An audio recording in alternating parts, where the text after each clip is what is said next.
digestiva. El problema de salud en gastroenterología es hemorragia digestiva, ¿ya? Que es todo aquel sangrado gastrointestinal, ¿no? O sea, todo aquel sangrado que se produzca cuyo origen sea del tracto gastrointestinal. ¿Ya? No es síndrome hemorrágico, ¿ya? Porque siempre veo que pasa eso con sus compañeros. ¿No es hemorragia? Ah, será síndrome hemorrágico. No.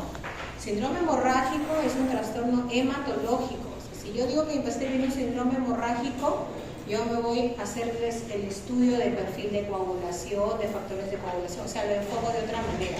En el caso nuestro, si un paciente viene con hemorragia digestiva, ya sea alta, baja o de origen intermedio, el problema de salud es hemorragia digestiva.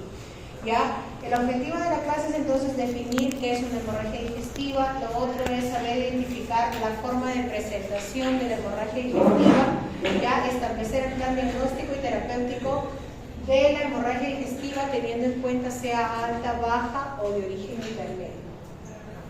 ¿Ya? Entonces, chicos, la hemorragia del tracto gastrointestinal, o también llamada hemorragia digestiva, puede ser hemorragia digestiva alta, por eso sus siglas son HDA, hemorragia digestiva alta, o sangrado del tracto gastrointestinal superior. Puede ser HDB, o sea, hemorragia digestiva baja o sangrado del tracto gastrointestinal inferior.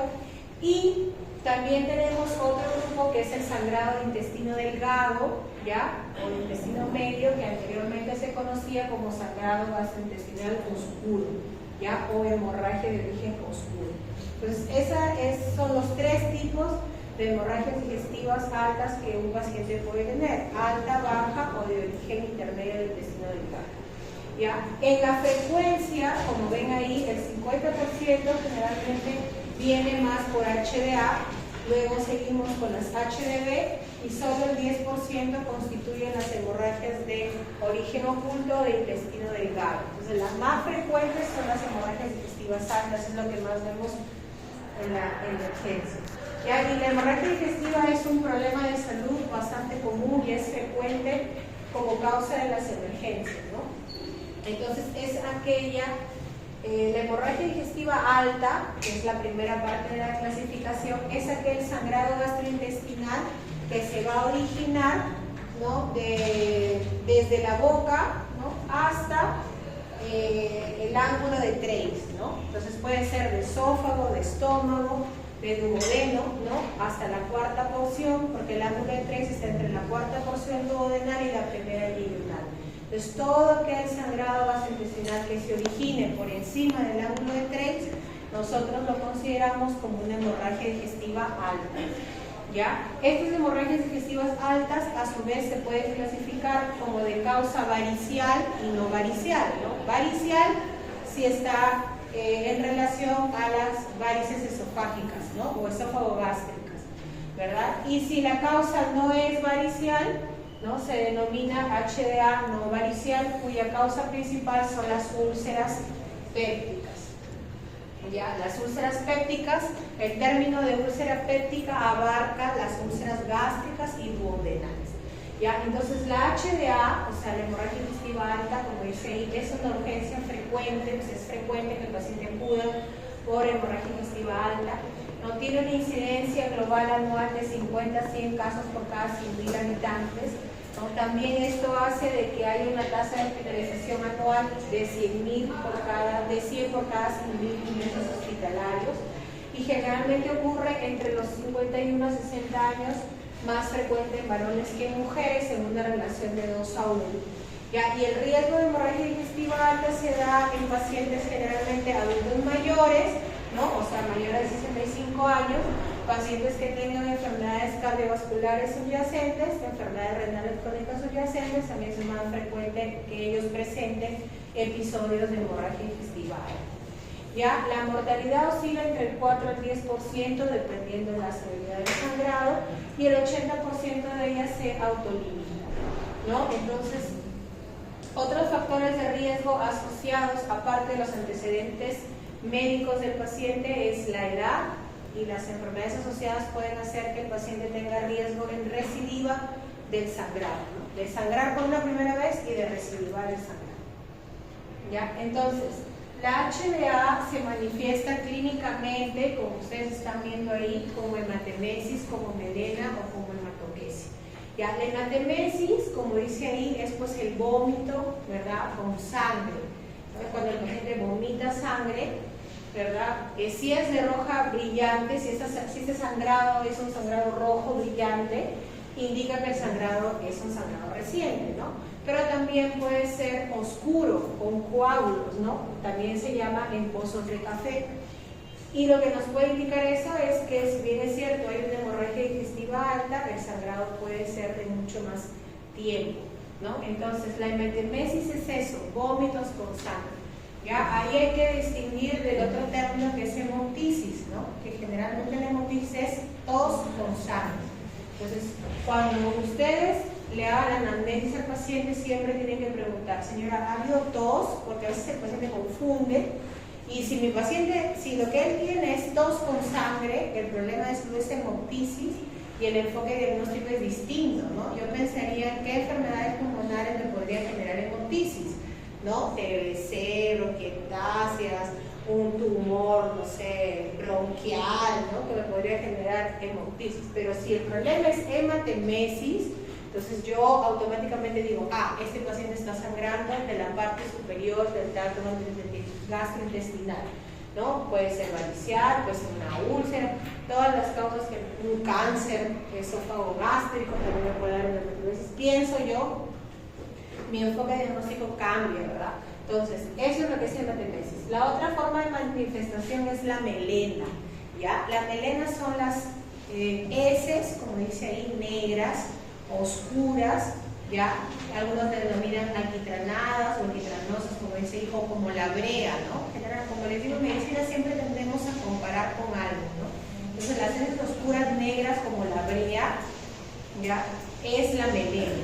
Aparte de la característica del color, la melena es el olor, ¿ya? Normalmente las heces huelen mal, la melena huele mucho más marcado, o sea, ese mal olor es mucho más marcado que una deposición normal, ¿ya? ¿Y por qué ocurre la melena? Porque la sangre, en el contacto con el ácido del estómago, pues se degrada, ¿no? Y se hace de ese color negro. Entonces el paciente puede hacer deposiciones negras, ¿ya? Y la hematoquesia, ¿ya? La hematoquesia es el sangrado rojo vinoso correcto, puede estar acompañado de coágulos también, ¿ya? Y si bien es cierto, es una manifestación de HDB, o sea, de hemorragia digestiva baja, en el caso de hemorragia digestiva alta, se manifiesta como hematoquesia cuando es una hemorragia digestiva alta masiva, ¿no? O sea, cuando el paciente tiene un sangrado digestivo alto de entre 1000 a 1500 mililitros. Entonces, ¿qué pasa? Este sangrado hace que el tránsito gastrointestinal se acelere y entonces no tiene tiempo de degradarse la sangre y hacerse negra. Por eso es que el paciente no hace melena, sino hace hematoquesia, ¿ya? Y otra característica de una HDA masiva es que, ¿qué pasa si nosotros estamos como ahorita sentados y abruptamente perdemos litro o litro y medio de sangre? ¿Qué creen que ocurriría con ustedes? Con su presión, con su frecuencia cardíaca, ¿no? Disminuiría nuestra presión, tendríamos taquicardia, nos pondríamos pálidos, pues, ¿no? Porque abruptamente estamos perdiendo un litro de sangre. Probablemente de repente hasta nos desmayemos, ¿no? Tengamos síncope, pérdida de conciencia, por esa pérdida masiva de sangrado. Entonces, generalmente la hematoquesia, que nos indica una HDA masiva, está asociada a inestabilidad hemodinámica, ¿no? Por esa pérdida abrupta y en gran cantidad de sangre. Entonces, son las manifestaciones clínicas de la hemorragia digestiva, ¿no? Puede manifestarse como hematemesis, como melena o como hematoquesia. Ojo, la melena es negro, negro, negro. Siempre traten de comparar de que el paciente compare, ¿no? Es negro así como mi casaca, por ejemplo, le diría yo, negro así como mi casaca es. Sí, no, doctora, es medio plomizo. Ya, eso no es melena, la melena es negra. Ahora, como la información está al alcance, el paciente pone en Google, ¿no? Heces oscura. ¡Pling! Aparece las heces oscuras, puede ser síntoma de úlcera, cáncer gástrico, ¿no? El paciente viene asustado. Entonces, negro. Todo lo que ustedes tengan a la señora, así negro, así como la silla, así como este borde negro, si es así, hacemos tacto rectal, verificamos si es melena y bueno, le dejaremos el examen del diagnóstico de elección que es la endoscopia, ¿ya? Acá en esta tabla tenemos todas las causas, miren, son como 2, 4, 6, 16 causas hay ahí de hemorragia digestiva alta, ¿ya? Dentro de las más frecuentes, la enfermedad úlcero-péptica. ¿Ya? La enfermedad úlcero-péptica es la causa más frecuente de hemorragia digestiva. Como les dije, las úlceras pépticas pueden ser gástricas o duodenales. El término péptico abarca los dos tipos de úlcera. Presencia de varices esofágicas, también sea ya sea esofágicas o gástricas, también se podría manifestar como hemorragia digestiva alta. Esofagitis erosiva, que es una complicación de la enfermedad por reflujo, también nos puede dar hemorragia digestiva alta. Tumores gastrointestinales altos. ¿Qué quiere decir? Cáncer de esófago, cáncer de estómago, cáncer de duodeno. Se puede manifestar como una hemorragia digestiva alta. El desgarro de Mallory-Weiss. El desgarro de Mallory-Weiss, como su nombre lo dice, es un desgarro, es una laceración que se produce en la parte inferior del esófago, ¿no? O sea, en la unión esófago-gástrica. Generalmente se produce por cuando el paciente tiene vómitos a repetición, ¿no? Y en una de esas arcadas hace un mayor esfuerzo y hay un ligero desgarro o laceración de la parte inferior del esófago y el paciente puede cursar con hematemesis, ¿no? Con hematemesis. Erosiones gástricas o duodenales. ¿Qué pacientes? Generalmente los pacientes que consumen AINES, ¿no? Los pacientes que consumen AINES puede generar que la mucosa gástrica se formen múltiples erosiones y eso le llamamos gastropatía por AINES, y también el paciente puede cursar con hematemesis o con melena, ¿no? O con hematemesis. La lesión de Vibrafoy también, porque esta es una malformación arterial, aparece un vasito aberrante en la mucosa gástrica y la nasal. Ya, entre otras causas tenemos fístulas aortoentérica, sangrado de la anastomosis, o sea, si un paciente lo operan, ahora que está tan de moda las cirugías de manga gástrica, bariátricas o las cirugías que son derivativas, hacen un corte de una parte del estómago y lo unen con el intestino, ¿no? A veces en esa zona de la anastomosis, o sea, de la unión, también se pueden formar úlceras, el paciente también puede sangrar.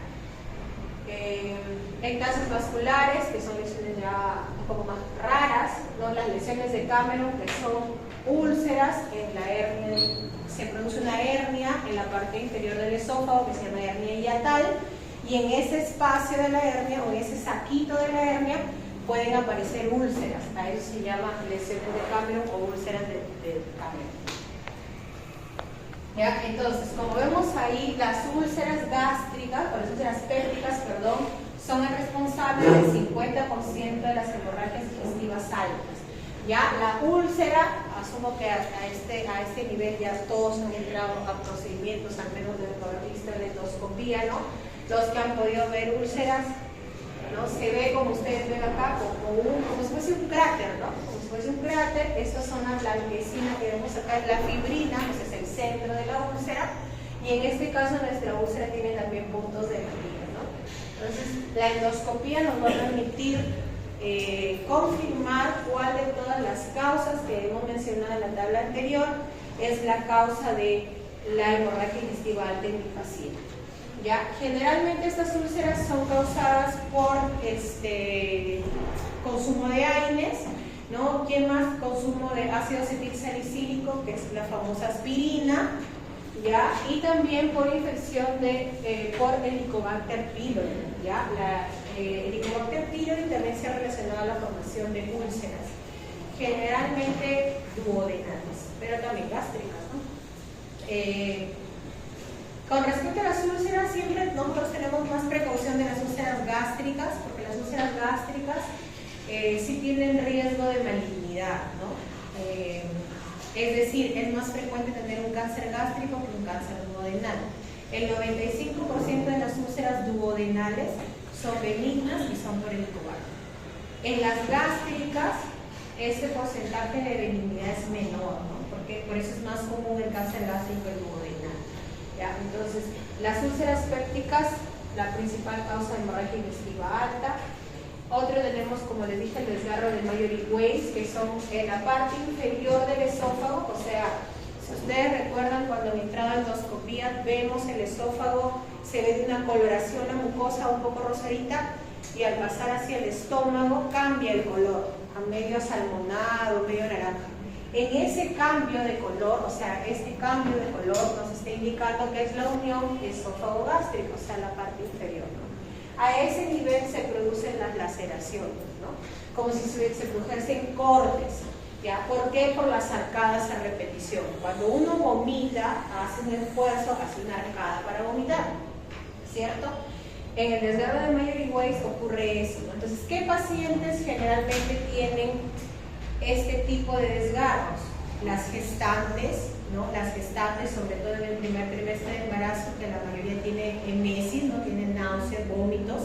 Entonces, estos vómitos a repetición pueden generar en una de las arcadas ese desgarro, ¿no? Lo característico es que el paciente primero vomita otra cosa menos sangre.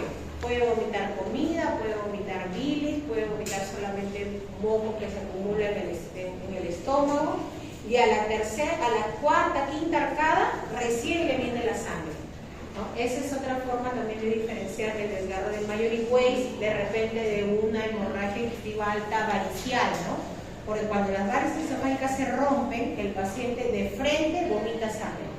En cambio, en el desgarro de Mallory Weiss, el paciente primero vomita comida, bilis o cualquier otro contenido que hay en el estómago, y recién a la cuarta, quinto vómito, recién él ve sangre. ¿Quiénes más están ahí? Los borrachitos, pues, los que están con la resaca al día siguiente, ¿no? Están con la resaca al día siguiente, les debe haber pasado alguno, ¿no? Al día siguiente, si tomaron mucho, van al baño y vomitan, y vomitan, y vomitan. Quinto vómito, sangre. Se asustan. ¿Qué sangre? Mucho trago, la resaca, ¿no? Esa arcada continua que hace laceración en la parte inferior del esófago, desgarro de Mallory Weiss. Generalmente ese sangrado se autolimita, ¿no? O sea, no es necesario hacer ningún procedimiento adicional más que la endoscopía para el diagnóstico. Ya, otra de las lesiones que les mencionaba es la lesión de Villafloyd. Esta es una de las lesiones que genera mayor sangrado en el paciente. Puede generar inestabilidad hemodinámica porque lo que ocurre es que se produce, o sea, la formación de una arteria aberrante. O sea, esa arteria no debería de existir y aparece la arteria por ahí en la mucosa, ¿no?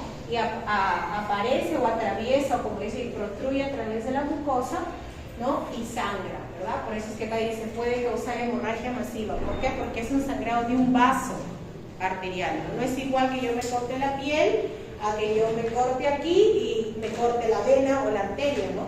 ¿Quién va a sangrar más, mi piel o la arteria o la vena? La arteria o la vena. Entonces el sangrado por lesiones de Villafloyd generalmente se caracteriza porque el paciente está asociado a una inestabilidad hemodinámica. El diagnóstico siempre va a tener que ser con endoscopía, ¿no? O sea, yo puedo suponer por la clínica del paciente, por al hacerle una anamnesis, los medicamentos que de repente consumió, las enfermedades de fondo que tiene, yo puedo suponer cuál de todas las causas de la tablita que les mencioné es la que tiene mi paciente, pero al final lo voy a definir haciendo una endoscopía. Ya, y las lesiones de Cameron, como ya más o menos les expliqué, son unas úlceras que se producen en el espacio o en el saco herniario de la hernia del hiato, ¿ya? Que es una hernia que también se produce en la parte final del esófago.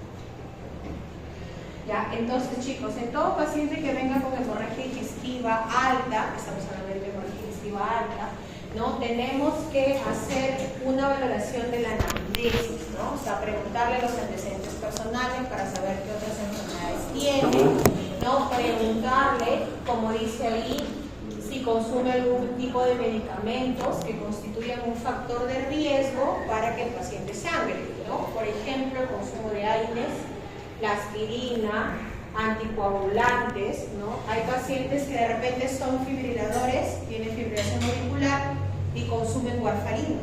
La warfarina es un cuando no se dosifica adecuadamente la dosis del anticoagulante, el paciente puede estar sobrecoagulado y puede sangrar de la mucosa gástrica, ¿ya? No necesariamente que haya una lesión en el estómago que sangre, puede sangrar incluso de la misma mucosa gástrica. Un paciente con sobrecoagulación puede tener epistasis, puede tener hematuria, puede tener hasta hemorragia cerebral inclusive.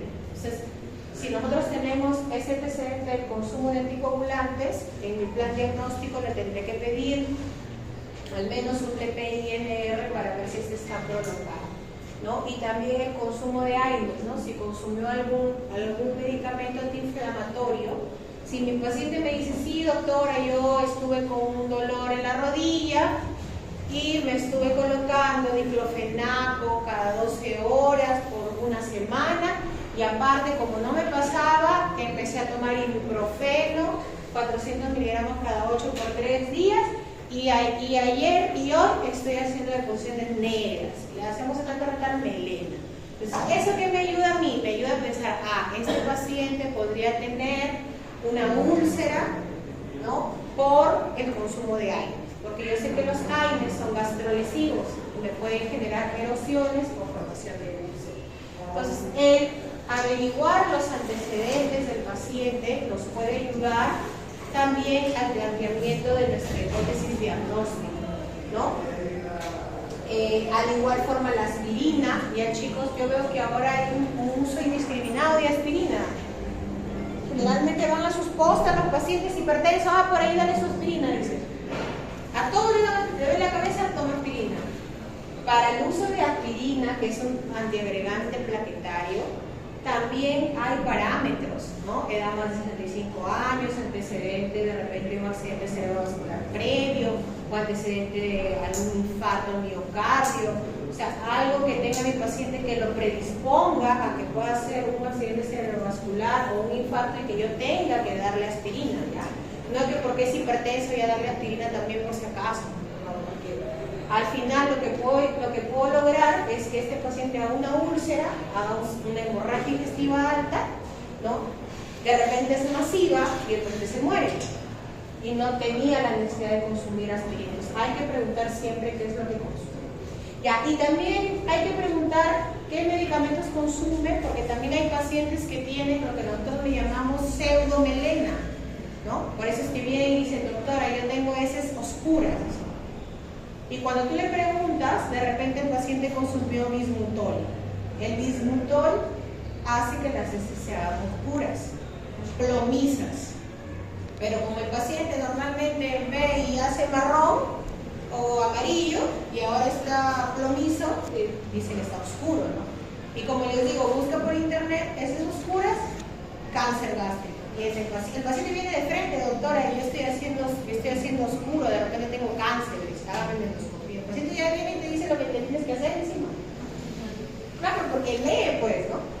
Entonces, el bismutol nos puede dar una pseudomelena, el sulfato ferroso, ¿no? Todo lo que son los suplementos de hierro también tienden a teñir las heces oscuras y el paciente se puede confundir. Puede confundir y obviamente viene con nosotros diciéndonos que tiene deposiciones oscuras, ¿no?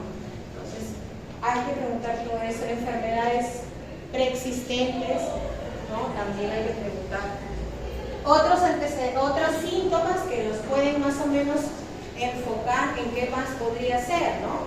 No sé, si viene por hematemesis, el sangrado, señor, unos síntomas que nos pueden ayudar también junto con nuestra anamnesis para más o menos enfocarnos en el diagnóstico.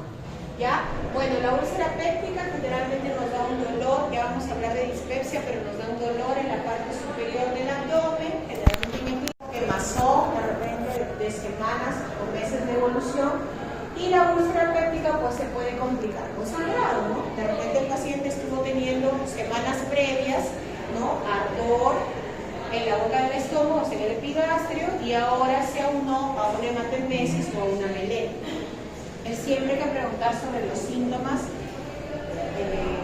adyacentes que pueda tener el paciente, ¿no? Entonces, fuera de la anamnesis, lo que vamos a hacer En la evaluación inicial, todo paciente que viene con sangrado digestivo, en realidad con cualquier tipo de sangrado, hay que ver sus constantes vitales, que son las funciones vitales, ¿no? O sea, la frecuencia cardíaca, la presión arterial, ¿verdad? La oxigenosaturación, etc.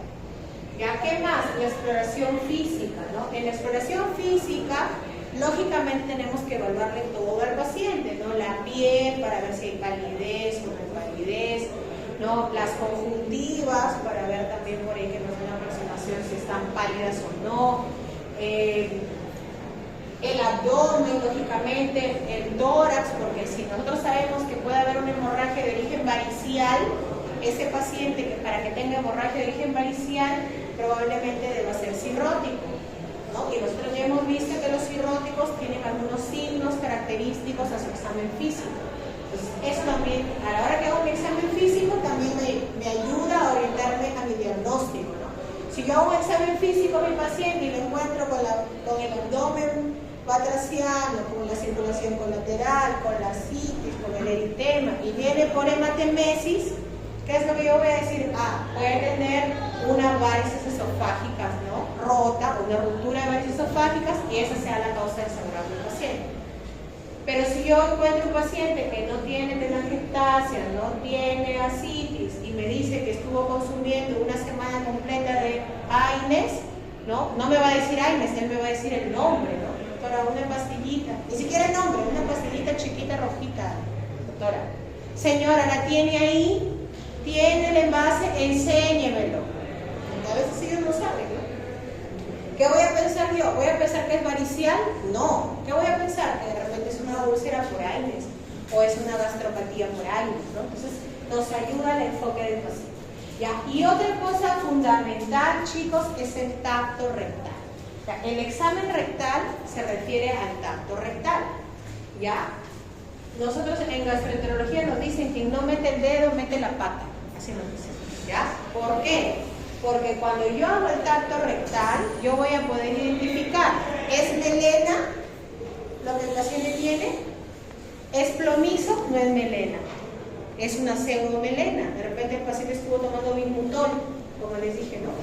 Yo le hago el tacto rectal, plomas las heces, no es melena. Entonces, ¿qué evito? Evito hacerle al paciente un examen que no necesita, en este caso, una endoscopía, ¿no? Si lo hago particular, le ahorro como 500 soles al paciente.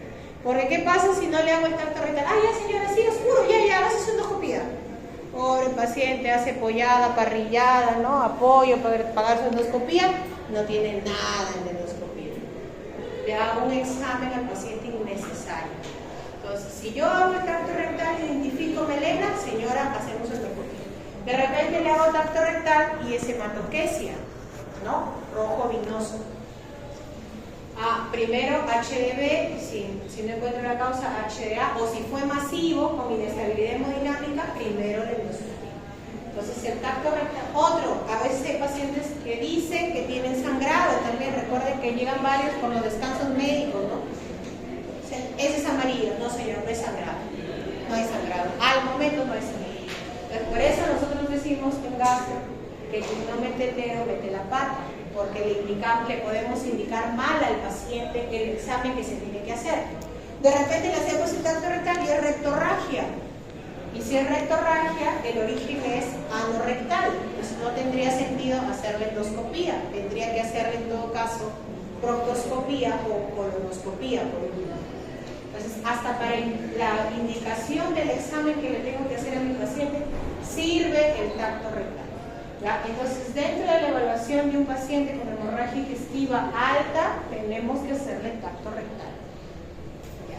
En cuanto a las constantes vitales o las funciones vitales, recuerden que lo primero que se altera cuando uno tiene una pérdida de sangre es la frecuencia cardíaca. Primero el paciente tiene taquicardia como mecanismo compensatorio. Cuando eso ya no es suficiente, el paciente empieza a hacer hipotensión. Entonces la taquicardia, la hipotensión son signos de inestabilidad hemodinámica.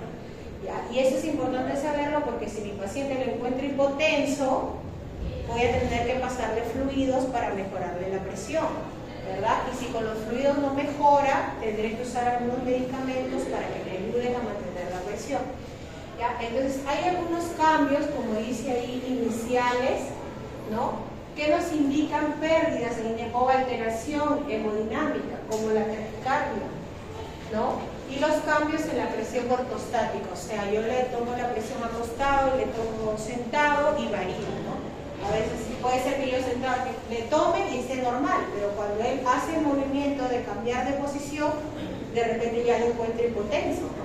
Entonces son signos de que efectivamente puede haber una pérdida sanguínea abundante, pero que el paciente todavía su cuerpo está tratando de compensar eso, ¿no? Cuando esos mecanismos no son suficientes, ¿qué hace el paciente? Hace hipotensión, ¿no? Esta hipotensión puede ser transitoria, si mejora con fluidos, ¿no? O puede ser que no sea respondedor a fluidos y que yo necesite, como les dije, ponerle medicamentos vasopresores, ¿no? Y si yo ya necesito colocarle medicamentos vasopresores en mi paciente, ya no se llama hipotensión, sino se llama shock hipovolémico. Shock hipovolémico. Y bueno, el tacto rectal, como hemos visto, para valorar el color de las heces, ¿no? Y confirmar si efectivamente hay sangrado al momento que lo evaluamos. Bueno, creo que con mi grupo varios hemos hecho tacto rectal. Con mi grupo varios hemos hecho tacto rectal. Experto en tacto rectal, todas las clases le han tocado tacto rectal. Bien, entonces aparte, bueno, en el tacto rectal valoramos otras cosas como la tonicidad del esfínter y si hay alguna masa, pero en el caso de las hemorragias digestivas lo que nos interesa ver es si efectivamente hay sangrado. ¿Ya? Estos son, chicos, algunos parámetros no clínicos que nos permiten evaluar la magnitud de la pérdida hemática, o sea, sanguínea, ¿no? Podemos hablar de, o sea, según estos signos, podemos nosotros valorar si la hemorragia digestiva es leve, moderada, grave o masiva, ¿ya? En la cual, como ustedes están viendo ahí, se tiene en cuenta si el paciente tiene síntomas o no, si tiene la alteración en la coloración de la piel, ¿no? Si el paciente tiene un sangrado masivo, en el cual pierda, pues, como les dije, más de 1,5 litros de sangre, no solamente va a haber hipotensión y taquicardia, también va a haber palidez, ¿no? Probablemente tenga una anemia, ¿cierto?, secundaria a esa pérdida abrupta de sangrado, y esa anemia se manifiesta clínicamente en el color de la piel, ¿no? De la piel y de las conjuntivas, ¿ya? Entonces, como ustedes están viendo ahí, en hemorragia digestiva alta leve, o sea, podemos considerar que una hemorragia digestiva alta es leve cuando el paciente está asintomático, en el sentido de que no va a tener sudoración, frialdad, palidez, ¿verdad? Constantes normales se refiere a la frecuencia, a las funciones vitales. Cuando ahí dice constantes normales se refiere a las funciones vitales, ¿no? La piel, como dice, inormo coloreada, o sea, su color normal, ¿no? Indica una pérdida de hasta un 10% de la volemia. O sea, una HDA leve es aquella en la cual ocurre solo una pérdida de hasta el 10% del volumen circular. En la HDA moderada la pérdida oscila entre 10 al 25%. En la grave entre el 25 y el 35%, y en la masiva superior al 35%. Ya, en la masiva, como ven aquí, el paciente que va a tener shock hipovolémico, ¿no? Va a tener shock hipovolémico, probablemente va a tener palidez, va a tener sudoración, frialdad, distal, ¿no? Estupor, coma, claro, el paciente puede incluso hacer trastorno del sensorio y puede hacer anuria, ¿no? O sea, puede hacer falla renal. Un paciente con una hemorragia digestiva alta masiva con shock hipovolémico puede hacer injuria renal aguda prerrenal, ¿cierto? Por la hipovolemia. Entonces, de acuerdo a estas características clínicas y de las funciones vitales, puede clasificarse en leve, moderada, severa y masiva la hemorragia digestiva alta.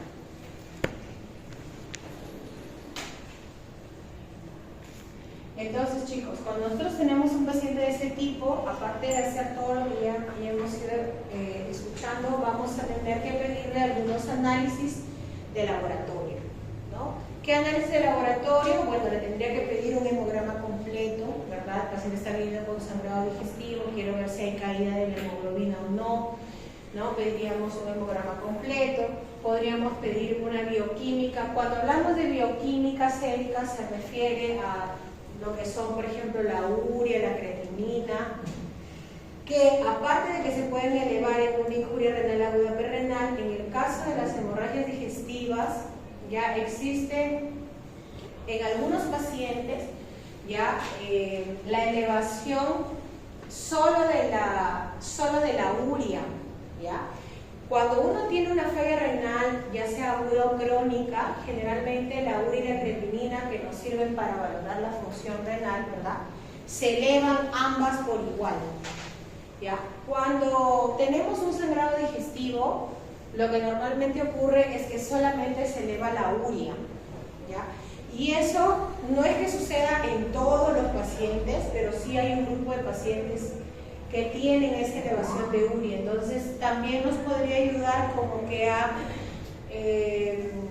confirmar nuestro diagnóstico, ¿no? Podría ser. Ya hemoglobina, ¿verdad? Que le pedimos un control cada 2 a 8 horas dependiendo de la gravedad del paciente. Claro, si es un sangrado leve le pediré cada 24 horas, si es un masivo le tendré que pedir por lo menos cada 2 a 4 horas para ver cuánto está bajando la hemoglobina, ¿no? Y si tengo sospecha de que mi paciente es hepatópata, ¿no?, tendré que pedirle un perfil hepático y un perfil de coagulación, ¿no?, sobre todo si tengo el antecedente de que mi paciente es anticoagulado. Eso es lo inicial que nosotros debemos pedirle al paciente. También, ¿por qué? Para ver si el paciente va a necesitar transfusiones, ¿no?, transfusiones ya sea de paquete globular, de plaquetas o de plasma fresco, ¿ya? Bien. Y como les decía yo, en todas las enfermedades, si se han dado cuenta, en todas hay score y escalas. En hemorragia digestiva alta también. ¿Ya? En hemorragia digestiva alta tenemos escalas o scores que se utilizan antes de hacer la endoscopía, hay otras que se utilizan durante la endoscopía y hay otras que se utilizan posterior a la endoscopía. ¿Ya? Este score de Blackford, como ustedes están viendo ahí, tiene parámetros laboratoriales, ¿cierto? Y también tiene parámetros como de presión arterial y de algunas otras comorbilidades o forma de presentación que pueda haber tenido el paciente. ¿Ya? Cada parámetro, como ustedes están viendo ahí, tiene una puntuación, ¿ya?, que va a ir entre 0 como mínimo y 23 como máximo, ¿ya? Y esto sirve para valorar qué pacientes deberían hacerse una endoscopía alta dentro de las primeras 24 horas de haberse presentado el sangrado digestivo alto, ¿ya?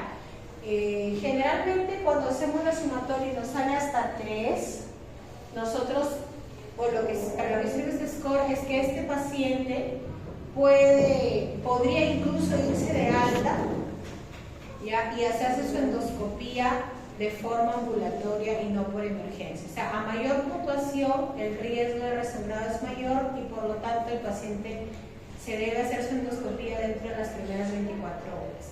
¿Ya? Como yo siempre les comento, este score, bueno, para nosotros, en nuestra realidad, no nos ayuda mucho porque lo que supuestamente hace este score es clasificar, ¿no? Por ejemplo, si los 3 vinieron por sangrado, ¿a cuál de ellos yo lo voy a pasar primero en la endoscopía y a cuál de repente ya no? De acuerdo a la escala, ¿no?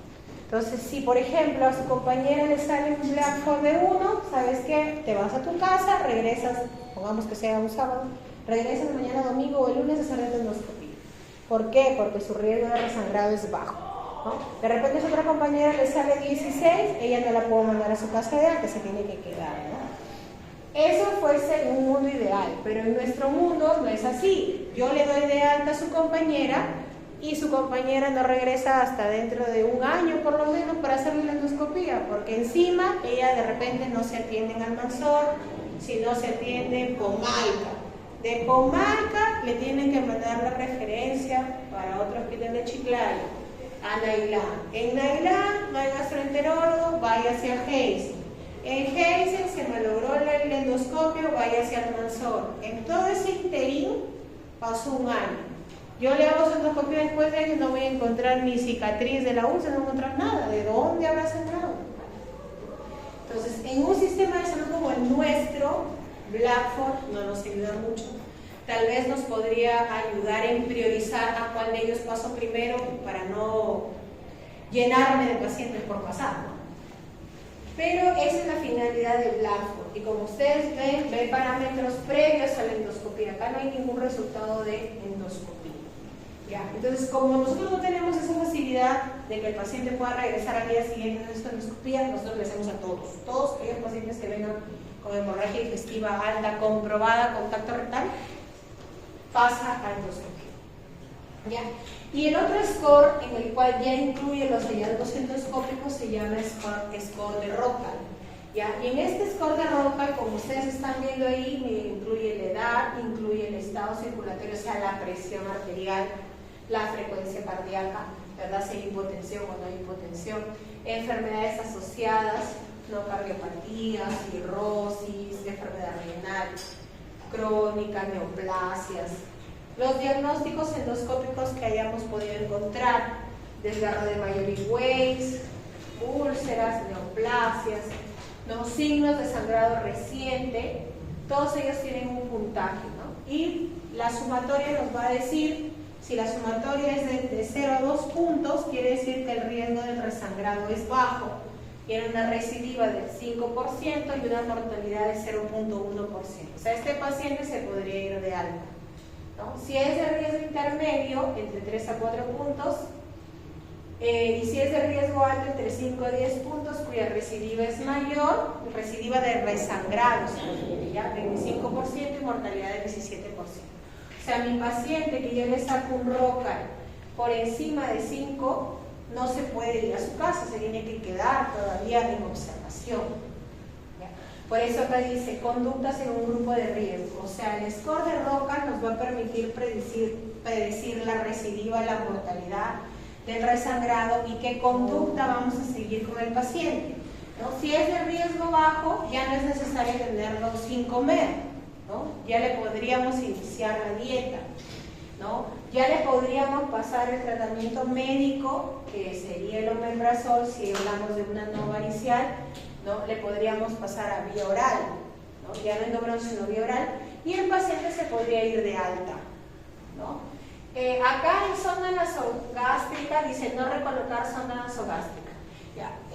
Cuando ustedes revisen, y si se ponen a revisar en algunos artículos, siempre ponen que hay que colocarle sonda nasogástrica. ¿Ya? La colocación de la sonda nasogástrica en un paciente con sospecha de hemorragia digestiva alta es una práctica que es obsoleta. Ya no es necesario. Antes le colocaban la sonda para aspirar para ver si salía sangre. Para eso colocaban la sonda nasogástrica.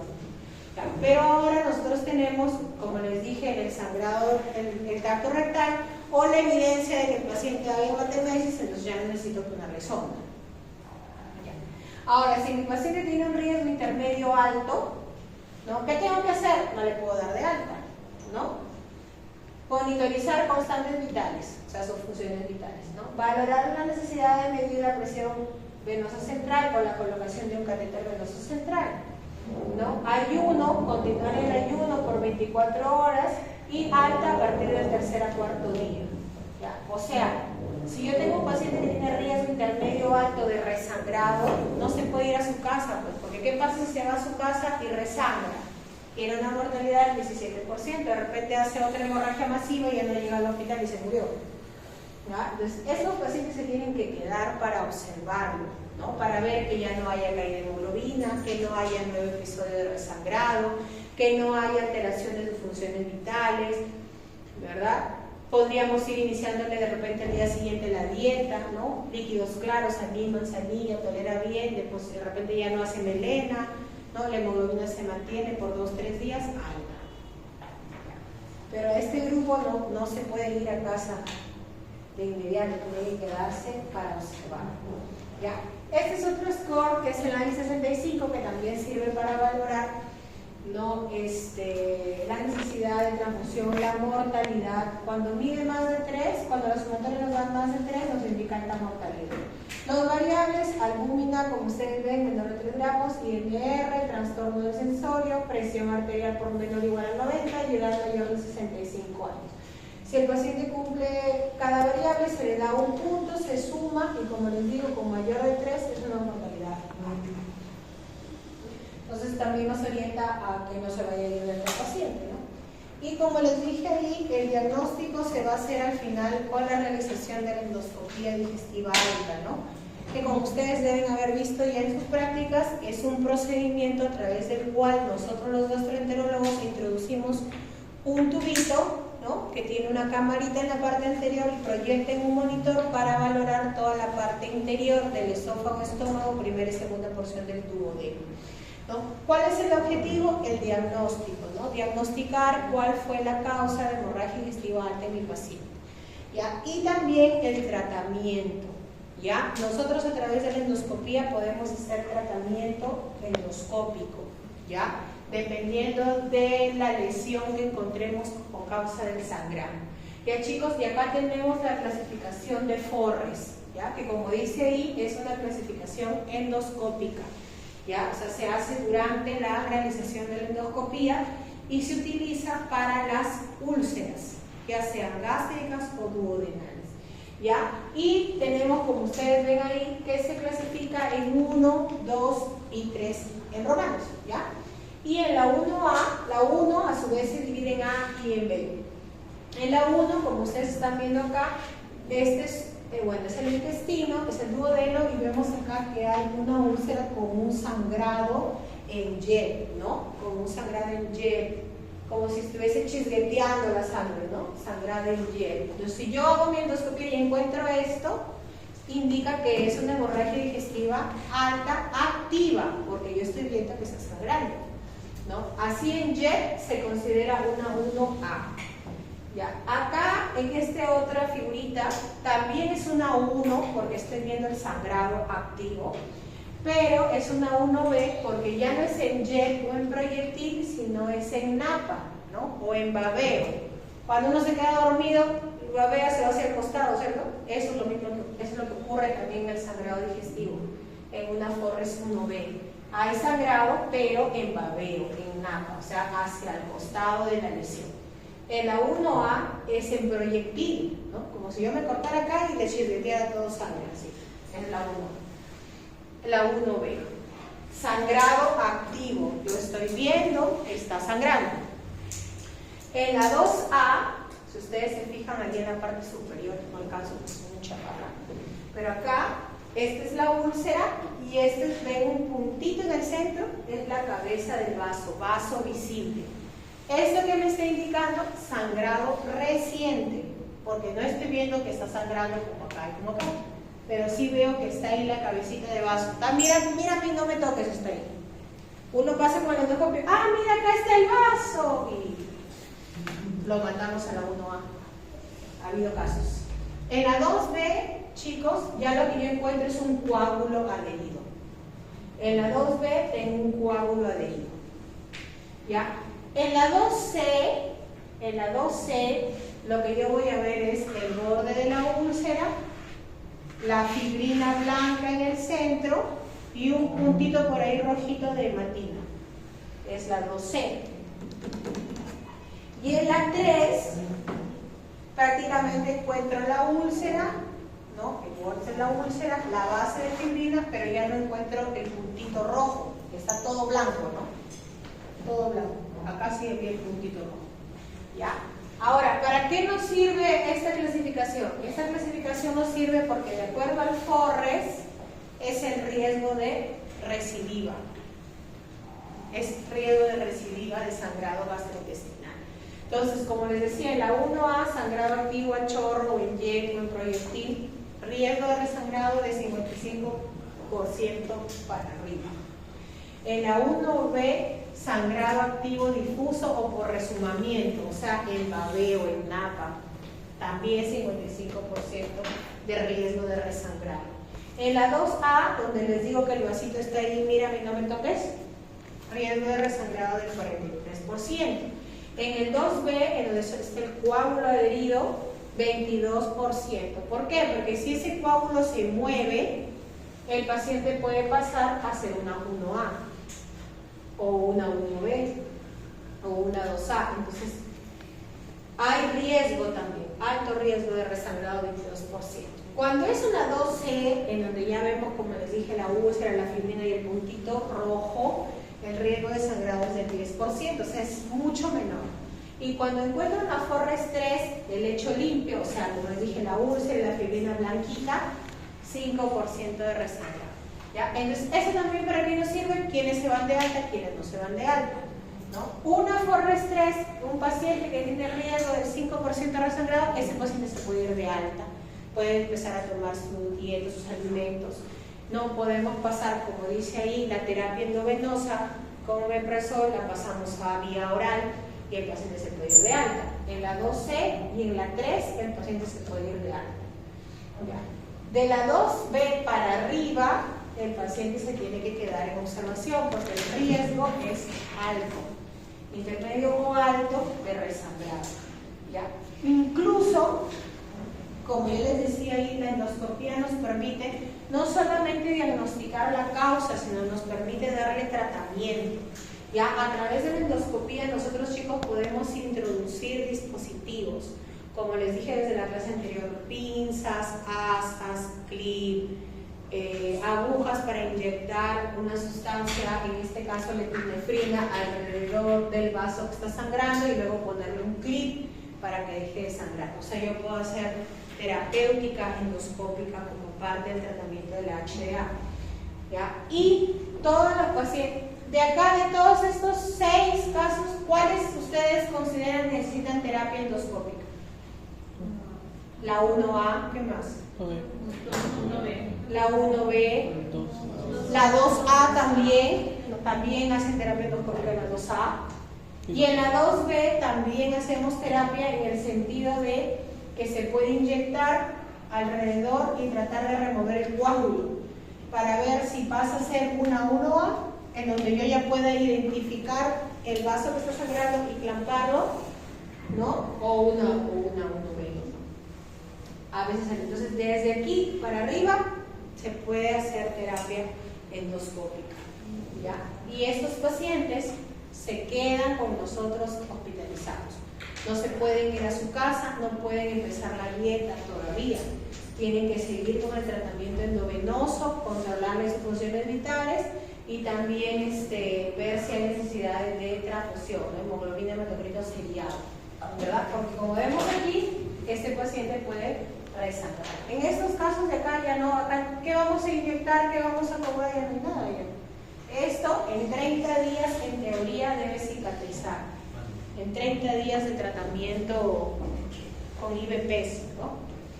Entonces, los factores de resangrado, chicos, son los que se encuentran en la cara posterior del bulbo duodenal. Ya, para esto, el estómago en la endoscopía tiene partes, ¿verdad? Tiene partes. Fondo del estómago, cuerpo, antro del estómago. A su vez tienen caras también, hacia la curvatura mayor, menor, etc. ¿Ya? Entonces, si nosotros tenemos úlceras en la cara posterior del duodeno, nos indica que puede haber mayor riesgo de resangrado. Úlceras en la parte alta de la curvatura menor del estómago también. ¿Por qué? Porque a este nivel pasan las arterias gástricas y si tenemos una úlcera, que se supone que es como si hubiese como un crátercito que se forma ahí, está carcomiendo, carcome la mucosa, la submucosa, ¿no? Puede llegar hasta el vaso sanguíneo, que sería la úlcera gástrica, la arteria gástrica, y el paciente empieza a sangrar. ¿Ya? Lesiones con sangrado activo durante la endoscopía, o sea, una 1A y una 1B, que son las que tienen sangrado activo, ¿no? Y úlceras de aproximadamente 2 centímetros, o sea, una úlcera grande, ¿no? Que tenga un vaso sangrante de aproximadamente 2 milímetros. Todos estos son predictores del resangrado. Es decir, que tenemos que tener cuidado con darles el alta pronta. Bien, entre las medidas generales, chicos, entonces, ¿qué tenemos que tener? Los accesos venosos. Pues todo paciente que viene con hemorragia digestiva tiene que tener al menos, como dice ahí, 2 vías periféricas permeables, ¿no? Permeables. Ya, generalmente catéter 18, que es un catéter más gruesito, para que se le pueda pasar los líquidos, como dice ahí, rápida difusión de líquidos, ¿verdad? Cuando tenemos un paciente con sangrado, tenemos que tener al menos 2 vías periféricas para empezar a pasarle nuestros líquidos, nuestra fluidoterapia, que empieza con cristaloides, ¿verdad? Cloruro de sodio, metformin, y si necesita coloides, colocaremos la poligelina que viene de 500 mililitros, también se puede pasar. ¿Ya? Entonces, el objetivo es tener una presión arterial sistólica por encima de 100, ¿no? Una presión venosa central entre 0 y 5 y una diuresis mayor a 30 mililitros por hora. Ese es nuestro objetivo de nuestra hidratación. ¿Ya? Dice ahí, la expansión plasmática excesiva podría favorecer la recidiva hemorrágica. Sí, esto generalmente ocurre en pacientes que son sangrados variciales, ¿no? Aumentamos más la presión portal, sigue sobrando el paciente. ¿Ya? ¿Qué otras medidas generales vamos a asumir nosotros? La transfusión sanguínea, en este caso de los plaquetes globulares, ¿no? Si mi paciente tiene por encima de 7, ¿no? Si mi paciente tiene por encima de 7, ¿no? Tengo que transfundirle paquetes globulares, ¿no? El objetivo, llevarlo entre 7 y 9. ¿En qué? En aquellos pacientes que no tienen enfermedad cardiovascular, ¿no? Pacientes que tienen factores de riesgo como comorbilidades, como enfermedades cardíacas, generalmente isquémicas, accidentes cerebrovasculares, ¿no? En ellos se considera la transfusión cuando tienen menos de 9 o 10. ¿Ya? En ese grupo de pacientes. ¿Ya? Y bueno, en pacientes con sangrado masivo en estabilidad hemodinámica, la transfusión es a demanda. ¿Qué quiere decir a demanda? Cuando lo necesita el paciente. El transfuso tiene 5, le tengo que transfundir. Le vuelvo a transfundir, tiene 4, le vuelvo a transfundir. Bueno, tampoco es que le vamos a transfundir. Cuando ya tengo más de 5 paquetes globulares continuos, ese paciente tiene que ir a cirugía. ¿Ya? Porque si yo le sigo transfundiendo 6, 7, 8, solo paquete globular, el paciente puede hacer una coagulación intravascular diseminada y se muere. Entonces tampoco es que pueda transfundirle a diestra y siniestra todos los paquetes globulares que yo quiera, ¿no? Tenemos límite también, límite para saber cuándo este paciente va a ir bien con nuestro tratamiento, en este caso médico y endoscópico, o de repente no ha sido suficiente y necesita ir a cirugía. ¿Ya? Entonces, otra medida general que tenemos que valorar es la coagulopatía, ¿no? Si hay un INR, como les decía, alterado, ¿no? Eso sobre todo en pacientes anticoagulados, pues, como les digo, cuando ellos están sobrecoagulados, o sea, cuando hay una alteración en su TP-INR, el paciente puede sangrar de todas partes, no solamente en la mucosa gástrica, sino puede haber sangrado, como les digo, por la nariz, o puede haber epistaxis, hemorragia cerebral, etc.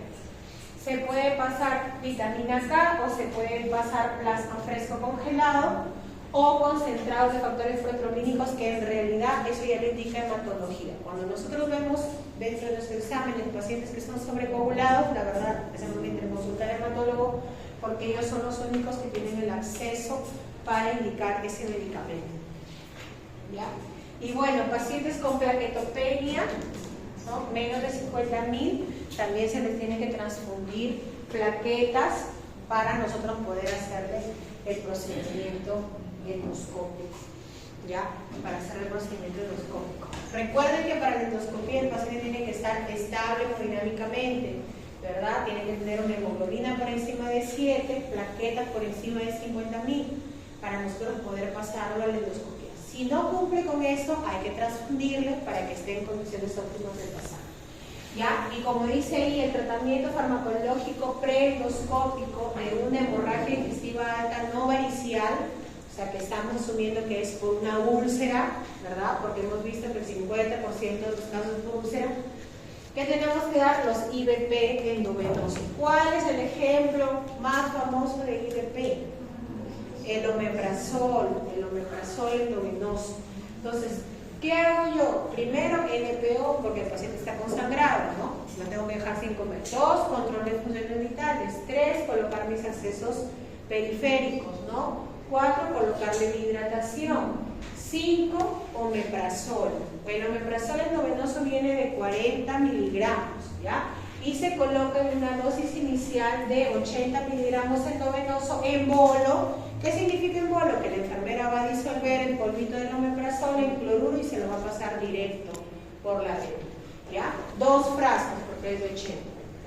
Luego de ello va a seguir una infusión de 8 miligramos por hora disuelto en un suero fisiológico o 40 miligramos cada 12. Lo que nosotros hacemos es colocar una infusión de omeprazol que generalmente tiene 250 de cloruro de sodio, el 9% más 5 ampollas de omeprazol, y esas se pasan en infusión a 10 cc hora por 3 a 5 días. ¿Ya? Ese es el tratamiento inicial. Cuando yo la pase a la endoscopía y encuentre de repente que una úlcera Forres 1A, tendré que hacer el tratamiento endoscópico, ¿no? Los pacientes sometidos a terapia endoscópica reducen la recidiva, la necesidad de cirugía y la mortalidad. Claro, porque le vamos a parar el sangrado, ¿no? Bueno, el tratamiento endoscópico, solamente para que ustedes tengan conocimiento, como les dije, tenemos inyección, que generalmente es epinefrina, terapias térmicas, que son unos dispositivos que ingresan para coagular, terapias mecánicas, que son los clips, que lo vimos en la clase anterior en enfermedad diverticular, y la tópica, que existen algunos polvitos que se pueden aplicar a través de un dispositivo que se llama Hemospray, que es así como si ustedes, como el polvito del extinguidor, ¿no? Cuando hay un incendio sale un polvito blanco del extinguidor para apagar el fuego. Igual, este es un polvito especial que se puede aplicar a través de un dispositivo para parar el sangrado, y es una terapia tópica que se llama Hemospray. Bueno, la verdad nosotros en Almazor no tenemos Hemospray, tenemos inyección, terapia térmica y los clips. ¿Ya? Entonces, chicos, ese es en HDA varicial, no varicial, ¿no? Y en la varicial, como vimos la clase de su diapositiva de la clase anterior de cirrosis, ¿qué dábamos nosotros? Dábamos somatostatina, buocreotide o terlipresina, ¿no? Generalmente la elección que todos los hospitales tienen es buocreotide, ¿no? Igualito, se coloca 50 microgramos en bolo y luego en infusión endovenosa, ¿no? ¿Hasta qué? Hasta poder hacer la endoscopía y observar si efectivamente son las varices las que están sangrando. Si son las varices, podemos hacer ligadura de varices, ¿verdad? Ligadura de varices. En la clase de cirrosis, me parece que también les pasé un video, ¿no? Sí, ¿no? En donde se podía ligar, que ese es el tratamiento, ¿no? De elección para la... Bueno, si es una lesión de vibrafoil, como es un vasito, también podemos clipar, ¿no? Bien, chicos, entonces cuando yo sospecho de una hemorragia digestiva alta, ¿no? De acuerdo a los síntomas como hematemesis, melena y hematoquesis, sospecho de una hemorragia digestiva alta, tengo entonces que valorar si está estable hemodinámicamente, ¿no? Si está estable hemodinámicamente, tengo que ver el sangrado de este paciente. Probablemente sea un sangrado digestivo alto. Si sí es un sangrado digestivo alto, debo valorar si tiene alguna enfermedad hepática de fondo, ¿no? En este caso sí es cirrótico, es la enfermedad más común. Ya. Si sí es cirrótico, dicen que la endoscopía la debo hacer dentro de las primeras 12 horas. Ya, esa es la diferencia con la no varicial. En la no varicial yo le puedo hacer dentro de las primeras 24 horas. Pero si yo sospecho que el sangrado es varicial, la endoscopía debería hacerle antes de las 12 primeras horas, ¿no? Y si encuentro que el sangrado es varicial, pues me tendré que hacer el tratamiento endoscópico, que es la ligadura de varices esofágicas. Ya antes se hacía también escleroterapia, que consiste en inyectar una sustancia coagulante directamente en la varice. Ya la colocación de Senestaken, se acuerdan que les expliqué que cuando no era necesario, no se podía hacer una endoscopía en el paciente, se colocaba la sonda Senestaken para parar el sangrado. ¿Ya? Bueno, también utilización de esteno, pero no es muy común. Y obviamente el tratamiento de fondo de la enfermedad hepática, ¿no? Asumiendo que fuese varicial. ¿Ya? Si no es varicial, o sea, si no tiene este antecedente de enfermedad hepática, ni tampoco clínicamente le encuentran un signo. Debo valorar también la medicación, como vemos ahí, los AINES, los antiplaquetarios, anticoagulantes, ¿verdad? Y en este grupo de pacientes, como ven acá dice, la endoscopia se debe hacer dentro de las primeras 24 horas. Ya, si demuestra que el sangrado es por úlcera péptica, entonces tendré que hacerle mi tratamiento endoscópico, que ya hemos visto que puede ser con inyección, método térmico o con clips, ¿verdad? Si hay evidencia de resangrado, o sea que el paciente vuelva a tener melena o hematemesis asociado a inestabilidad hemodinámica y caída de hemoglobina, puede hacer una segunda revisión endoscópica. O sea, puedo volver a entrar con el endoscopio para ver, de repente se cayó el clip, ¿no? Entonces vuelvo a entrar y le vuelvo a colocar el clip para ver si con eso para, ¿no? Y si no para, ya tengo 2 tratamientos endoscópicos fallidos, ese paciente, y sigue sangrando el paciente, ese paciente va a cirugía. ¿Ya? Bueno, si no es una úlcera, debo buscarle las otras causas, ¿no? Y el tratamiento va a ser de acuerdo a la causa en específico. Como les dije, si es un desgarro de Majority Weiss, generalmente la mayoría se autolimita, entonces se darle un tratamiento. Si es una lesión de Durafoy, que es un vasito arterial, le voy a poder colocar un clip. Bueno, si es un cáncer gástrico, tendré pues que mandarlo a un cirujano para que lo opere, porque si no lo opera, este tumor, esa úlcera, ese tumor en el cáncer gástrico se manifiesta como una úlcera, va a seguir sangrando. Bien, más o menos eso es. Ya. Entonces, eso es lo que hemos hablado de hemorragia digestiva alta. Ya. Ahora vamos a hablar sobre hemorragia digestiva baja. ¿Ya? La hemorragia digestiva baja, como dice ahí, es cualquier sangrado que se produce distal al ligamento de Trepp, o sea, por debajo, ¿no? Aquí tenemos pues el intestino delgado y grueso, o sea, el colon, ¿verdad? El colon.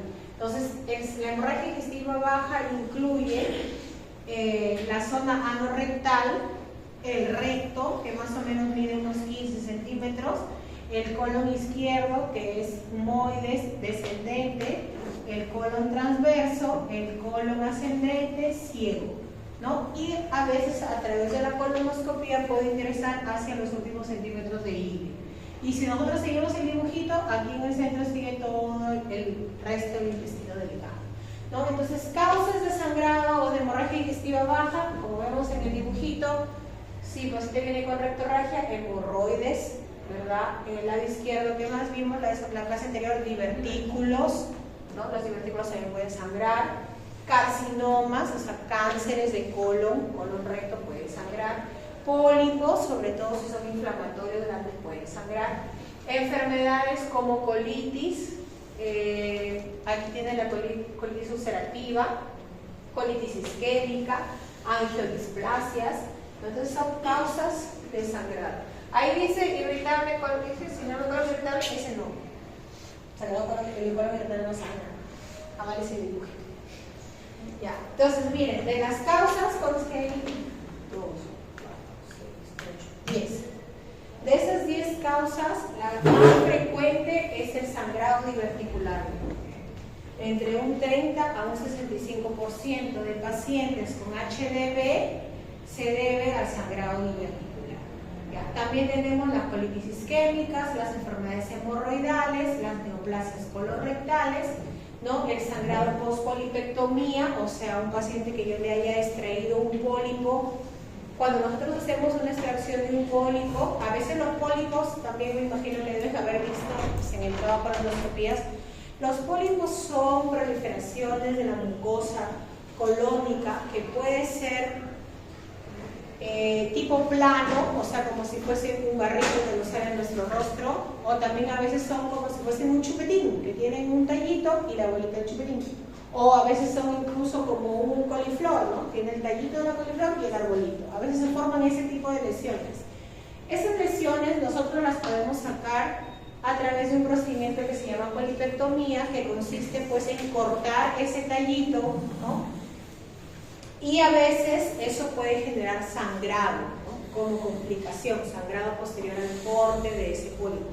Entonces también hay pacientes que se les ha hecho ese procedimiento y al día siguiente o a los 5 días vienen con hematoquesia, ¿no? Entonces si tenemos el antecedente de la polipectomía, pues lo más probable es que en ese paciente sea por pospolipectomía. Si no tienen ese antecedente, no vamos a pensar que es sangrado polipolictómico.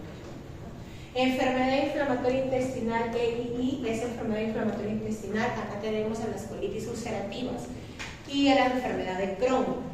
¿Ya? Ambas forman úlceras, sobre todo la colitis ulcerativa puede formar úlceras en todo el recto y en toda la longitud del colon. Entonces el paciente puede venir por hematoquesia. Las colitis infecciosas son las gastroenterocolitis, ¿no? Que generalmente son las disenterías, nos dan sangrado rectal. Úlcera rectal, generalmente estas úlceras rectales se producen más en pacientes inmunodeprimidos. Ya generalmente los pacientes con VIH pueden formar úlceras rectales por infección por citomegalovirus, VAC, entonces también es una causa de sangrado rectal. Varices colorectales, o sea, así tipo hemorroides, y la proctitis por radiación. La proctitis por radiación es una inflamación del recto que se produce en aquellos pacientes que han recibido radioterapia, o sea, un tratamiento oncológico, aparte de la quimioterapia, también hay otro que se llama radioterapia. Generalmente para los cánceres ginecológicos, ya en los hombres, en el cáncer de próstata y también en algunos cánceres del recto inferior, posterior a la radiación se forman unos vasos sanguíneos aberrantes y estos pueden sangrar. Entonces, si se dan cuenta, el porcentaje de presentación o de causa es menor, ¿no? Pero siempre, chicos, como les digo, siempre para yo plantear una hipótesis diagnóstica tengo que ver, individualizar a mi paciente, ¿no? Ver si mi paciente recibió radioterapia, no recibió radioterapia, estuvo consumiendo algún medicamento que pueda predisponer al sangrado, como los AINES, en el caso de la enfermedad radicular, ¿no? Se le realizó una polipectomía o no, ¿verdad?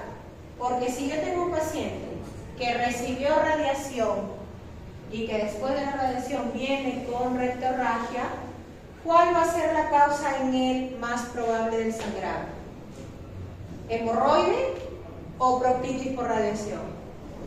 Proctitis por radiación, porque sé que los pacientes que reciben radiación van a realizar proctitis, van a tener proctitis. Entonces, en ese paciente, a pesar de que solamente el 0 al 2% de pacientes pueden tener proctitis por radiación, en ese paciente, esa podría ser la causa más frecuente. ¿Ya? Entonces, siempre las causas que ustedes sospechen tienen que ser en relación a su paciente. ¿Ya? A su paciente. Ahí cuando les pongo un caso clínico en el examen, no me vayan a poner a todo diverticular, porque ahí dice que es el 65%. Es de acuerdo al paciente, a la historia clínica del paciente. Entonces, en nuestra evaluación inicial, al igual que para la HLA, nuestra historia clínica, medicamentos que haya tomado, antecedentes de enfermedades previas o de tratamientos recibido, en el examen físico constante vital, tacto rectal, ¿verdad? Pruebas de laboratorio, ya hemos visto un hemograma, cierto mínimo un hemograma, un perfil de coagulación, ¿verdad? Evaluar el estado hemodinámico, o sea, las funciones vitales. Si hay 5, pues si hay pérdida de conciencia, ¿no? Y si hay necesidad de reanimación de líquido intravenoso, o sea, fluidoterapia o transfusiones de sangre. Bien, como dice ahí, al igual que la hemorragia digestiva alta, hay algunos síntomas que nos pueden sugerir o nos pueden ayudar a plantear nuestra hipótesis diagnóstica de la causa de la hemorragia digestiva baja, ¿no? Por ejemplo, generalmente los pacientes con colitis, ¿no? Ya sea isquémica, infecciosa o por la enfermedad inflamatoria intestinal, ¿no? A menudo se presenta con diarrea y con dolor abdominal. O sea, diarrea con sangre, que es lo que tienen los pacientes, y dolor abdominal. Mientras aquellos con enfermedades vasculares, dice como sangrado diverticular, hemorroides, angioectasias, o sea, angioedesplasias, úlceras rectales, generalmente no presentan síntomas gastrointestinales, o sea, no tienen dolor abdominal, de frente tienen sangrado, ¿ya? Y siempre la pérdida de peso y la alteración de los hábitos intestinales puede sugerir malignidad. ¿A qué se refiere con hábitos intestinales alterados? ¿Qué tienen ustedes cuando dicen hábitos intestinales alterados? Dice, la pérdida de peso y los hábitos intestinales alterados sugieren malignidad.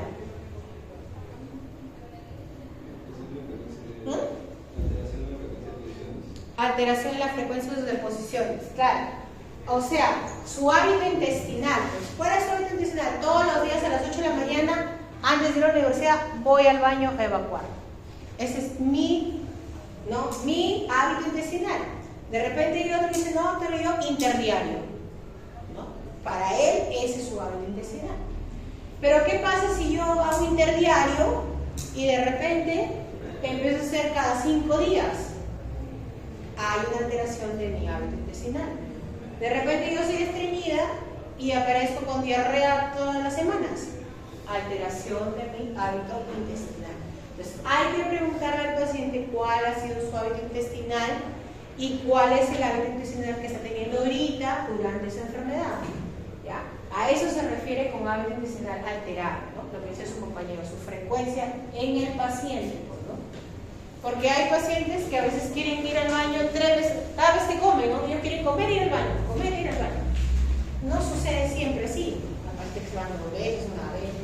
¿Cuándo es anormal? Cuando ya tienen mucha mayor cantidad de veces en frecuencia o disminución de la frecuencia, ¿no? Pero eso hay que evaluar. Ya, el diagnóstico, chicos, el diagnóstico es con colonoscopía.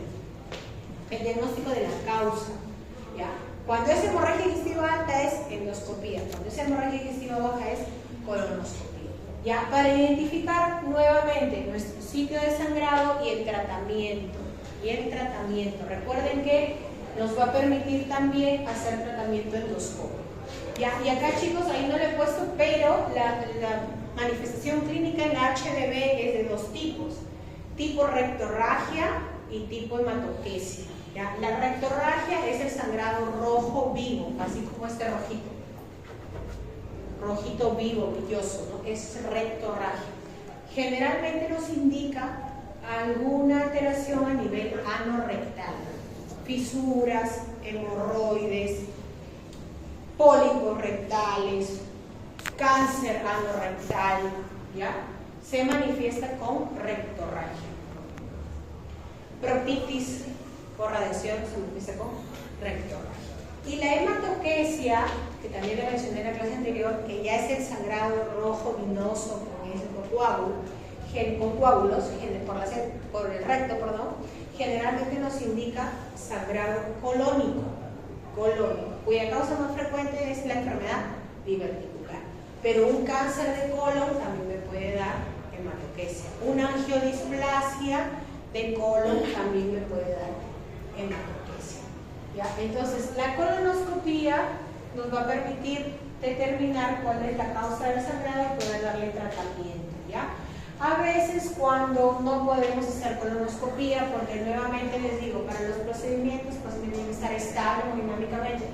Si no ese es el caso del paciente, podríamos hacer una angiotomografía para identificar el lugar del sangrado, ¿no? También ello se puede hacer una angiografía con embolización, como vimos para HBV, para diverticular. También se puede hacer una angiografía, ¿ya? Entonces, miren, se podría hacer cuando si tenemos en nuestro hospital, pues, como dice aquí, la angiografía más la embolización, que es similar para la enfermedad diverticular, porque como vemos, la enfermedad diverticular es una causa de hemorragia digestiva baja. Entonces, la angiografía localiza, como dice ahí, entre el 24-70% de los casos de hemorragia digestiva baja, o sea, el origen del sangrado.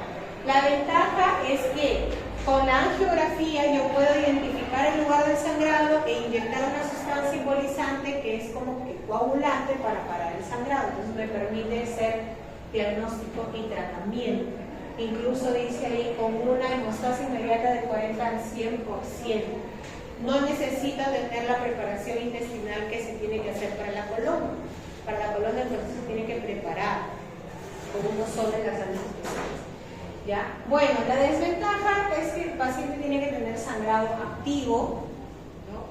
Generalmente se asocia con inestabilidad hemodinámica, y hay riesgo de nefropatías por el contraste que se utiliza para lograr ver cuál es el foco del origen del sangrado.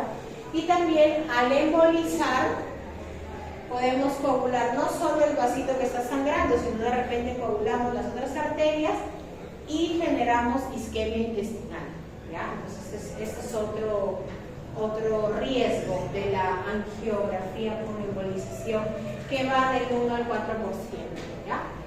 Entonces, como dice ahí, la guía recomienda la realización de angiografía en pacientes con sangrado muy rápido y continuo, que no responden a los esfuerzos de reanimación hemodinámica, que no toleren la preparación intestinal para la colonoscopia temprana. ¿Ya? ¿A qué nos referimos con colonoscopia temprana? A aquella que se realiza dentro de las primeras 24 horas de presentarse el sangrado. ¿Ya?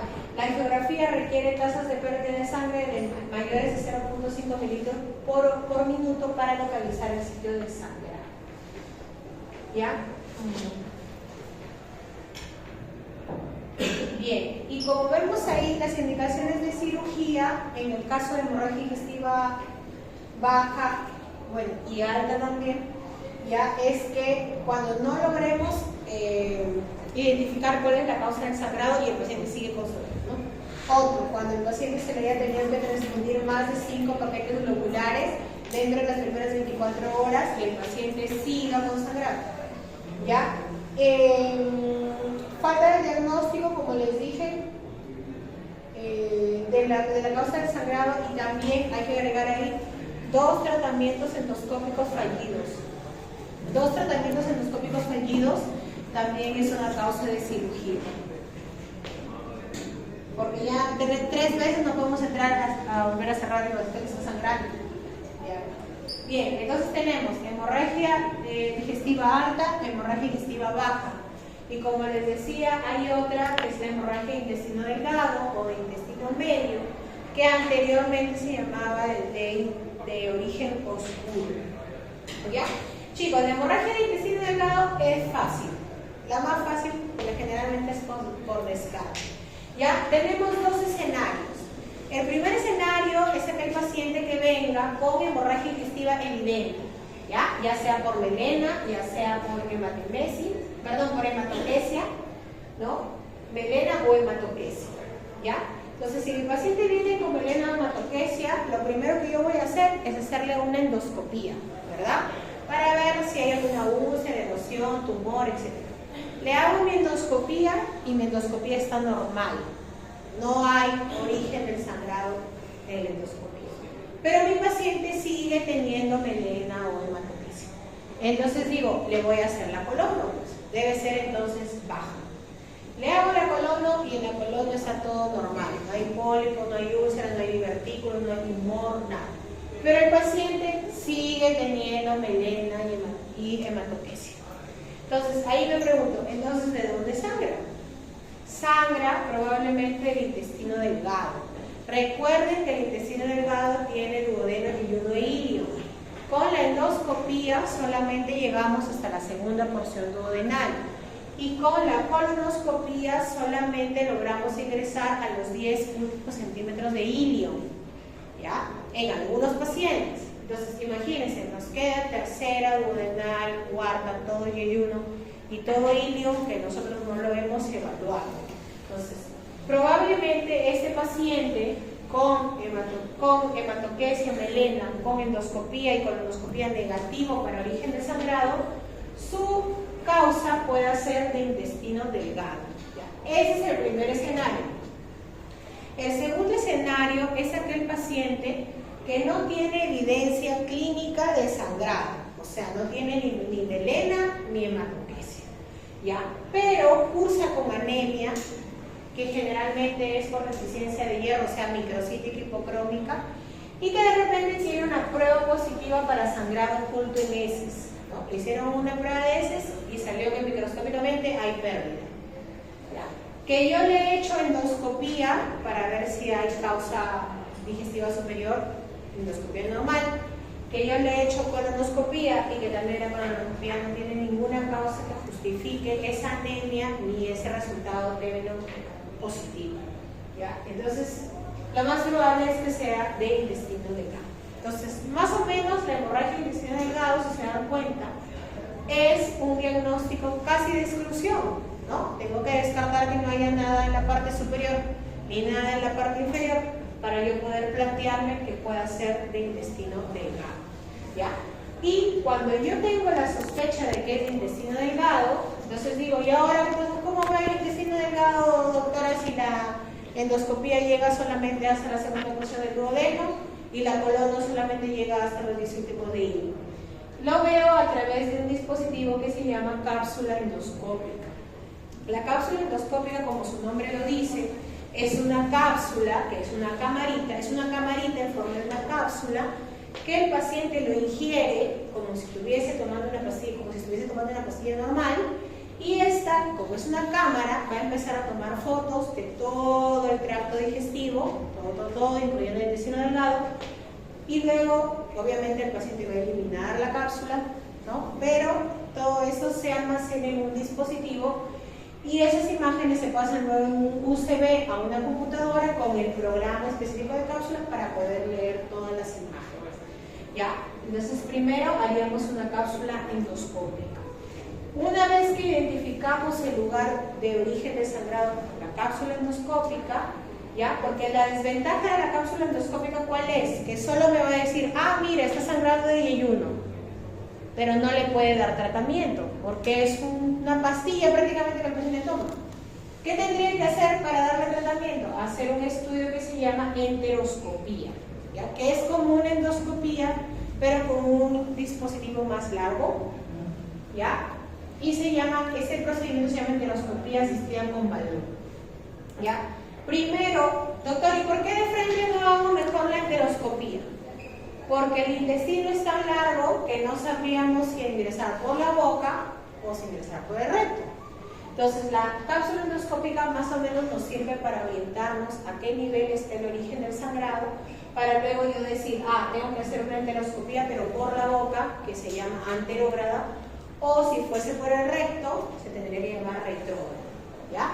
Entonces, para hemorragia de intestino delgado, cápsula endoscópica, según el resultado, enteroscopía. Causas de sangrado intestino delgado, ¿ya? Las causas de sangrado intestino delgado, la más frecuente son las angiectasias, ¿ya? Que son, o también llamadas angiodisplasias, que son, así como las arañitas vasculares que le aparecen a los pacientes cirróticos en su tórax, lo mismo aparece, pero en la mucosa del intestino delgado, ¿ya? Entonces, angiodisplasias, divertículo de Meckel, divertículo, por ahí es raro, pero puede haber lesiones de Villefort, neoplasias, úlceras intestinales, que son recontra raras. Lo más frecuentes son las angiodisplasias, ¿ya? Las angiodisplasias o angiectasias son unos vasos sanguíneos anormales que se forman en la mucosa de intestino. Esto generalmente sucede en pacientes que tienen enfermedades cardiovasculares y enfermedades renales. Es frecuente en ese grupo de pacientes, ¿ya? La localización más frecuente es intestino delgado y colon. Bueno, en este caso hablamos de intestino delgado y la más frecuente, ¿ya? Estas de acá, por si acaso, una vez que le encuentro, también le puedo hacer tratamiento. Una vez que entro con el enteroscopio y cauterizo los vasitos que están sangrando, ¿ya? Erosiones y úlceras de intestino delgado inducidas por AINES. Como ustedes se dan cuenta, los AINES en gastroenterología es nuestro peor enemigo. El aire para nosotros es nuestro peor enemigo. Nos genera úlceras, nos genera erosiones y úlceras, no solamente del estómago, sino también del intestino delgado. ¿Qué más nos puede generar? Sangrado diverticular, ¿no? Entonces, nosotros casi nunca prescribimos AINES, ¿no? Jamás prescribimos AINES. O si el paciente tiene que tomar, hay que darle su protector gástrico, ¿no? Caballero, si no, se va a formar incluso en el intestino mismo. ¿Ya? Entonces, pacientes pueden tener úlceras y erosiones por AINES. Y los tumores de intestino delgado, ¿ya? También pueden haber tumores en el intestino delgado, o sea, cáncer en el intestino delgado. pero son raros, miren, solamente representan del 5 al 7% de todas las neoplasias digestivas, ¿ya?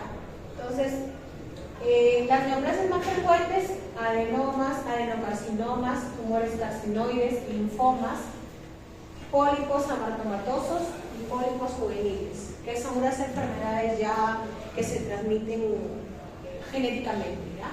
Pero las neoplasias del intestino delgado también es una causa de hemorragia digestiva del intestino delgado.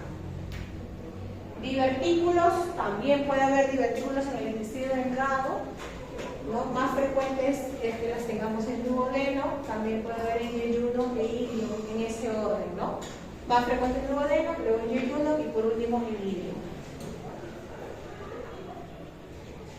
Ya, el diagnóstico, como vemos ahí, cápsula endoscópica, como ven ahí, se ingiere una camarita, que es una píldora en realidad, que emite toma las imágenes en un periodo de 8 horas, ¿no? O sea, es como si hiciera la digestión, una pastilla normal y va a tomar todo en un periodo de 8 horas. ¿Ya? Esto que nos... la ventaja que nos va a identificar el origen del sangrado. La desventaja es que no podemos hacer tratamiento, ¿ya? ¿Qué otra desventaja hay? A veces también que el paciente no está adecuadamente preparado, ¿ya? Para la cápsula endoscópica se preparan igualito que para la colon o con nosotros laxantes, ¿ya? Doctora, si existe cápsula endoscópica, ¿por qué entonces hacemos endoscopía y colonoscopía? Mejor de frente que tome la cápsula, ¿no? No. ¿Por qué? Porque para nosotros mirar el estómago y el colon tenemos que colocar aire para que el estómago se distienda.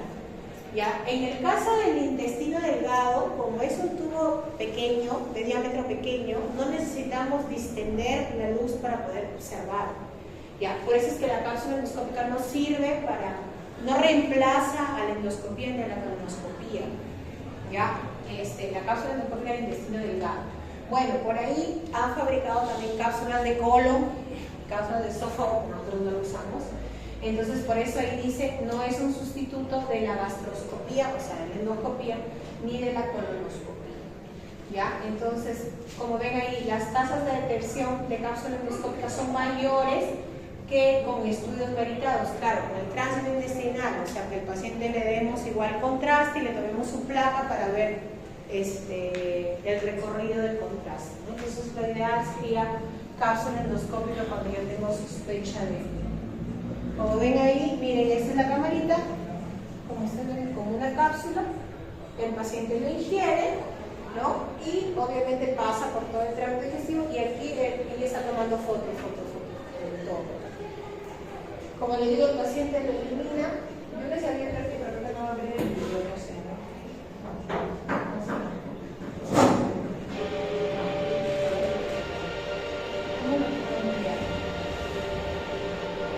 Este es un video para que ustedes vean la colocación de la cápsula. ¿Me escuchan?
través de estudios endoscópicos, radiológicos o de medicina moderna. ¿Qué padecimientos se pueden diagnosticar con este método?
Las imágenes se envían a control remoto y se almacenan en un receptor que se encuentra colocado sobre el paciente, integrado a un chaleco.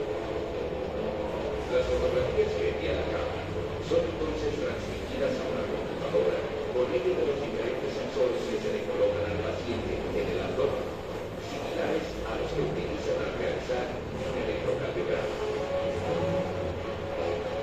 El estudio no requiere ninguna preparación previa, solamente se requiere ayuno desde la noche anterior. El paciente ingiere la cápsula como si fuera cualquier otro medicamento con un poco de agua. En ese momento se activa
endoscópica.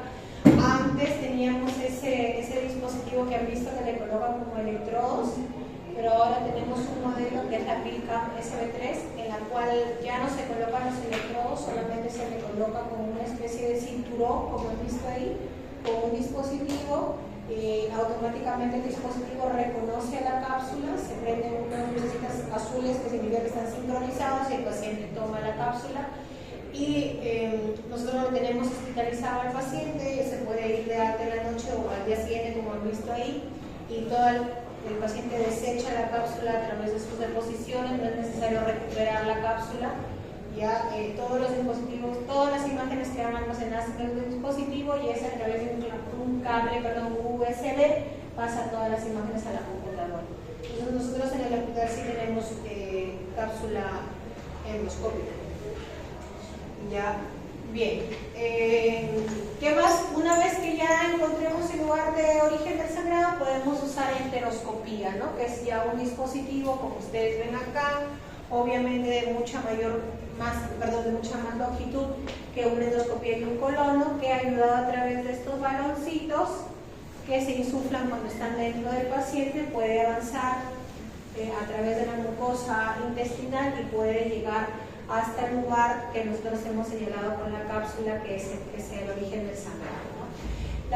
La ventaja es de que la enteroscopía permite hacer tratamiento, ¿no? Permite a través de este canal, que es el canal de trabajo, al igual que la endoscopía y la colono, ingresar dispositivos para hacer tratamiento, ¿no? Como la principal causa son las angiodisplasias, el tratamiento que hacemos es de coagulación, ¿no? Pues con un dispositivo se coagula las angiodisplasias. ¿Ya? Más para aprender eso, chicos.